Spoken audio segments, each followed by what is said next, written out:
Salut, vous avez vu le temps qu'il fait? 28 degrés aujourd'hui, comment ne pas résister? En tout cas, moi je craque.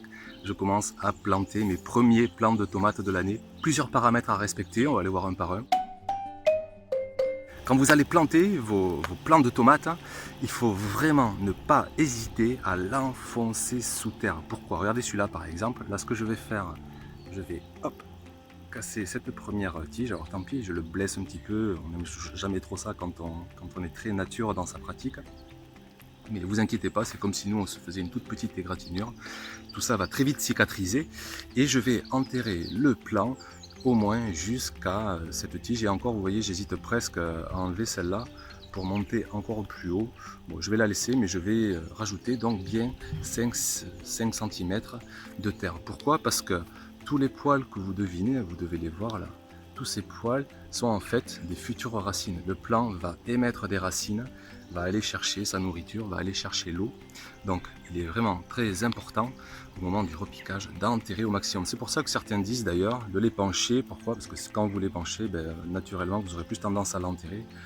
Mais vous pouvez aussi le mettre droit. Mais le tout est d'enterrer votre plant de tomate pour qu'il puisse émettre le maximum de racines possible.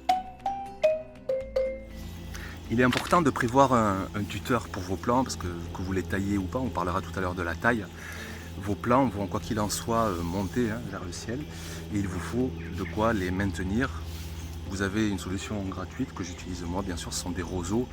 Bon, il vous faut être près de la nature, mais ça se trouve assez facilement. Et puis sinon, vous avez des tuteurs qu'on vous vend dans le commerce, tout se vend. Mais néanmoins, n'importe quelle tige, bâton, que ce soit en fer, en bois, en métal, fera l'affaire. Prévoyez bien 1,50 m ou voire 2 mètres de haut, parce que si vous êtes dans une région très ensoleillée, si vous ne taillez pas beaucoup vos plants, vous pouvez monter, vous avez des plants qui vont jusqu'à 2, 3, 4 mètres. C'est assez impressionnant et c'est génial de voir ces plants monter en hauteur. Donc prévoyez un tuteur et mettez-le dans l'idéal avant le plant, comme ça vous ne nuirez pas aux racines. Si vous mettez votre tuteur après avoir semé, après avoir planté, vous risquez de faire quelques dégâts dans les racines. Ce ne sera pas catastrophique, mais dans l'idéal, autant le faire avant. Je sais exactement, on est vers le 22-23 avril.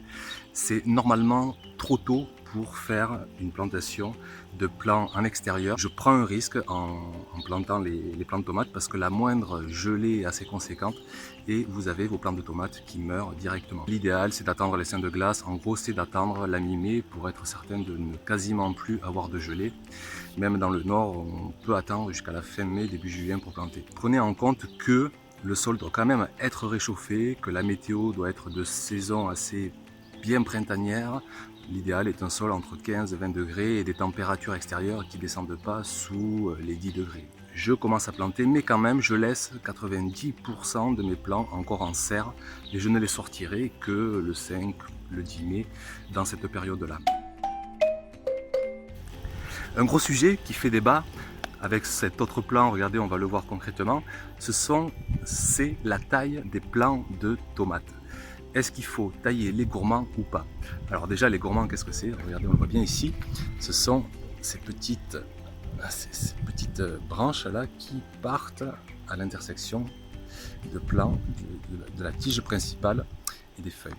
Donc ça, si vous le laissez faire, ça va faire une deuxième tige. Le plant va ainsi faire en fait une grappe. Vous allez avoir un buisson de tomates. Vous pouvez les laisser. Vous allez ainsi avoir quelque chose de très arbustif, de très buissonnant.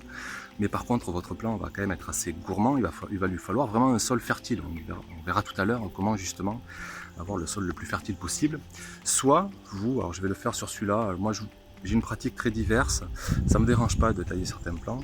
Là, en plus, comme il est très jeune, regardez, hop, je coupe et j'enlève le deuxième petit gourmand. Voilà. Et là, je garde une seule tige principale qui va continuer, ainsi de suite. Donc là aussi, à vous de voir ce que votre cœur vous dit, comment vous ressentez la chose.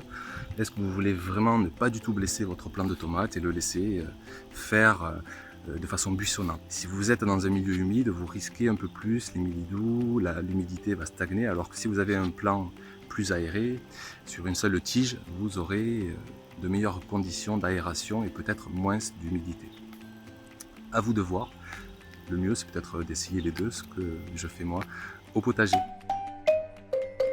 Il vous faudra un sol très fertile parce que les tomates font partie des solanacées. C'est vraiment une famille de légumes assez gourmands qui demandent beaucoup de nourriture. En clair, la tomate, elle a faim et il faut lui donner un sol bien nourri ou alors il faut lui donner directement à manger. Mais en permaculture, notamment, on essaiera plutôt de bien nourrir le sol pour que la tomate se débrouille et aille chercher directement ce dont elle a besoin dans le sol. Alors, regardez, moi par exemple, j'ai la chance d'avoir un gros tas de fumier de l'année dernière, donc là je suis allé en chercher un peu.